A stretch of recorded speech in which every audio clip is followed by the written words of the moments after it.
আসসালামু আলাইকুম। দেশি ফার্মিং ইউটিউব চ্যানেলের পক্ষ থেকে আপনাদেরকে জানাই শুভেচ্ছা।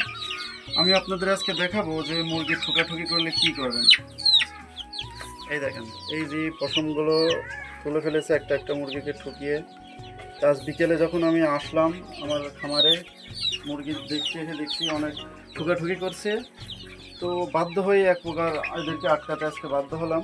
এর আগে আমার 2-3টা বাচ্চা ঠুকাঠুকি করে মেরে ফেলেছে। তো আজকে আমি এদেরকে ঠোঁট চিকা দেবো। ঠোঁট চিকা একটা তাতাল দিয়ে কিভাবে দিতে হয়, একটি তাতাল, এই তাতাল দিয়ে এই মুরগিগুলো আমি কিভাবে আজকে ঠোঁট চিকা দেবো আপনাদেরকে দেখাবো। ঠোঁট চিকা দিতে হলে প্রথমে আপনাকে আপনার তাতালটা লাইনে আগে দিয়ে নিই। এটা লাইনে দিয়ে দেবো। লাইনে দেওয়ার পরে এটা এক জায়গায় রাখতে পারলে ভালো হয়।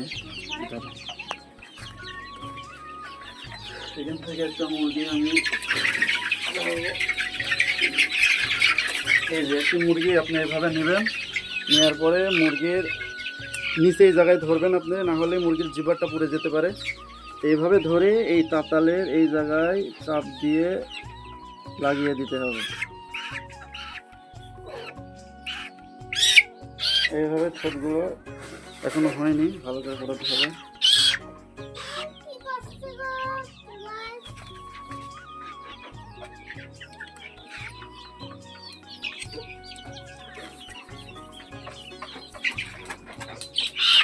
এই যে দেখেন, এইভাবে ঠোঁটের চুকা অংশ যেটুকু ওটুকে বোসা করে দিতে হবে যাতে ঠোকাঠুকি না করতে পারে। এগুলো করার পরে এগুলো একটা একটা করে আপনারা আলাদা করে দিতে হবে।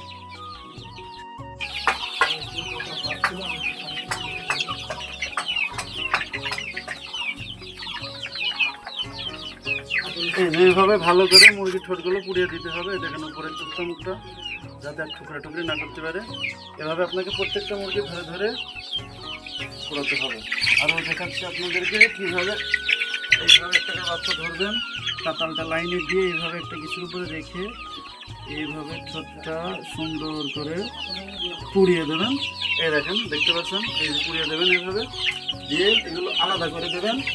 আবার একটি বাচ্চা ধরবেন, ধরে একই নিয়মে এইভাবে পুড়িয়ে দেবেন। মুরগি বাচ্চা অনেক জোর করে, কিন্তু আপনাকে এইভাবে ধরবেন, না হলে মুরগির জিহ্বাটা কিন্তু পুড়ে যাবে। এইভাবে চাপ দিয়ে ধরে এই জায়গায় এইভাবে দিয়ে ভালো করে বোসা করে দিতে হবে। এটা কিন্তু হয়ে গেছে। আর যখন আপনার ঠোঁট চিকা দেবেন আপনার মুরগির বাচ্চাকে, এর 2 থেকে 3 দিন আগে রেনাকে এবং ঠোঁট চিকা দেওয়ার 3 থেকে 4 দিন রেনাকে খাওয়াতে হবে, না হলে বাচ্চাগুলো কিন্তু ঝিমাবে, জ্বর এসে যাবে, রক্তের শূন্যতার কারণে বাচ্চাগুলো মারা যেতে পারে। এই জন্য অবশ্যই আপনাদের রেনাকে খাওয়াতে হবে।